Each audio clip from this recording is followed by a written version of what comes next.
Hi friends, आपल्या चॅनलला तुमचं स्वागत आहे। जय गजानन, श्री गजानन, गणगण गणात बोलते। तर मी नेहमी शेगावचे व्हिडिओ तुमच्याबरोबर शेअर करतच असते। तर आत्ता आम्ही चाललो आहे माऊलींच्या दर्शनासाठी, अर्थातच मंदिरामध्ये।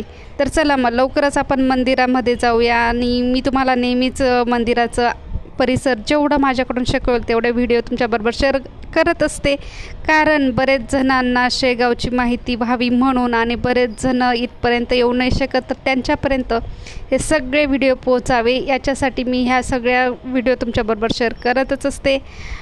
ज्या लोकांना इथे येता येत नाही, येऊ शकत नाही काही कारणांमुळे, तर त्यांच्यापर्यंत हे व्हिडिओ नक्की पोचतात आणि नक्की शेअर करा बरं का।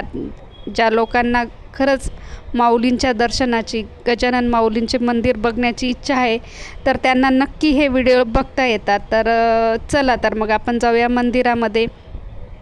तर आम्ही आलो आहोत आता मंदिरामध्ये। अर्थातच मंदिरामध्ये आल्याबरोबर आधी चप्पल बुटं काढायचे असतात, पाय धुवायचे असतात आणि अर्थातच माऊलींच्या मंदिरामध्ये जायचं असतं। आणि मंदिरामध्ये जाताना आपल्याला तिथे लिहिलेलंच असतं की आपल्याला किती टाईम लागणार आहे, किती वेळ लागणार आहे। तर तशा पद्धतीने तिथे कधी कधी अर्धा तास, 15 मिनिट, 20 मिनिट, कधी कधी तर डायरेक्ट दर्शन होतं, कारण काहीच गर्दी नसली ना तर रांगेत उभं राहायची गरजच पडत नाही, डायरेक्ट आपल्याला दर्शन होऊ शकतं। आणि सकाळी जर लवकर गेलो ना तर सकाळी गर्दी थोडी कमी असते, दुपारी बरेच बाहेरगावाचे लोक येतात, त्याच्यामुळे गर्दी वाढते आणि दर्शनालाही टाईम लागतो।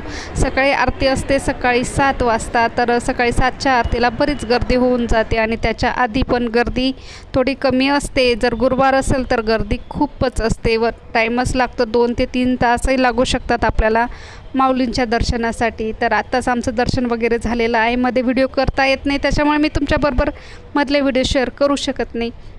आणि बाहेर आल्यानंतर आता आम्ही छोटंसं नाग मंदिर आहे ते मी आधी पण तुमच्याबरोबर शेअर केलेलं आहे। तर इथे माऊली नेहमी बसायचे आणि अर्थातच त्याच्यानंतर पुढे आहे नारायण महाराज आणि बाळभाऊ महाराज यांचं समाधी, आणि त्याच्याच पुढे आहे महाप्रसादालय। आणि महाप्रसादालयाचा टाईम तर मी आधीसुद्धा तुमच्याबरोबर शेअर केलेला आहे।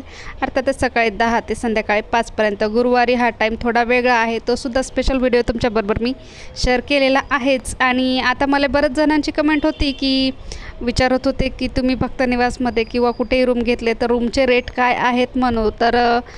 तर चला म्हटलं मग आज आपल्या सगळ्या गजानन भक्तांना ज्यांना पण इथे यायची इच्छा आहे तर त्यांच्याबरोबर एक छोटासा व्हिडिओ शेअर करूया की भक्तनिवासमध्ये रूम कितीपर्यंत असतात। तर भक्तनिवासमध्ये रूम जे आहेत ना तर ते तुम्ही जसे घ्याल तसे आहेत। तुम्हाला 2 बेड, 3 बेड किंवा 4 बेड किंवा 5 बेड असे पाहिजे असतील तर त्या प्रत्येकाचे रेट असे वेगवेगळे आहेतच।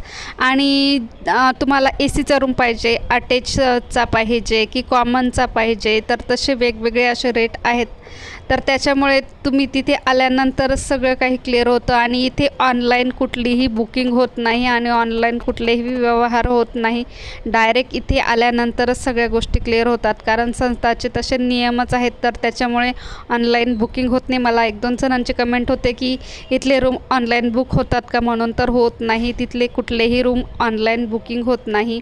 आणि रेटही सगळे वेगवेगळे आहेत, तर बऱ्याच वेळेस रेट चेंज होत असतात, त्याच्यामुळे मी कन्फर्म रेट सांगू शकत नाही। तर तिथे आल्यानंतर तुम्हाला ते कळतीलच की कोणते रूम आहेत म्हणून। जास्त तर लागत नाही बाहेरच्या, म्हणजे अगदीच आपल्याला सगळ्यांना परवडतील असेच रेट आहे। संस्थान कुठल्याही प्रकारचे जास्तीचे रेट घेत नाही। आणि महाप्रसादालयसुद्धा आहे तिथे भक्तनिवासमध्ये, जेवढे लोकांनी रूम केलेले आहे तर त्यांना अगदी कमी दरामध्ये तिथे अगदी छान असं जेवण, नाश्ता, चहा, 2 टाईम आपल्याला जेवण असतं, सकाळी नाश्ता, चहा असतो आणि संध्याकाळीसुद्धा चहा मिळतो।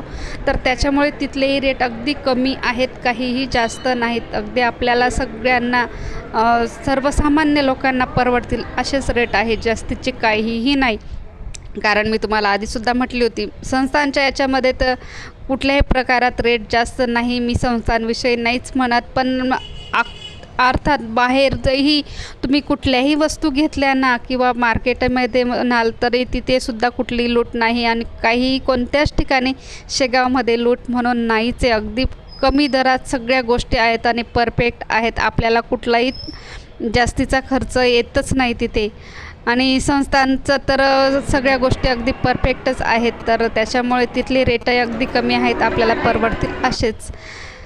तर तुम्हाला व्हिडिओ कसा वाटला ते मला नक्की सांगा. आवडल्यास लाईक शेअर करा आणि हो, नवीनच जर असाल चॅनल तर सबस्क्राईब नक्की करा. जय गजानन.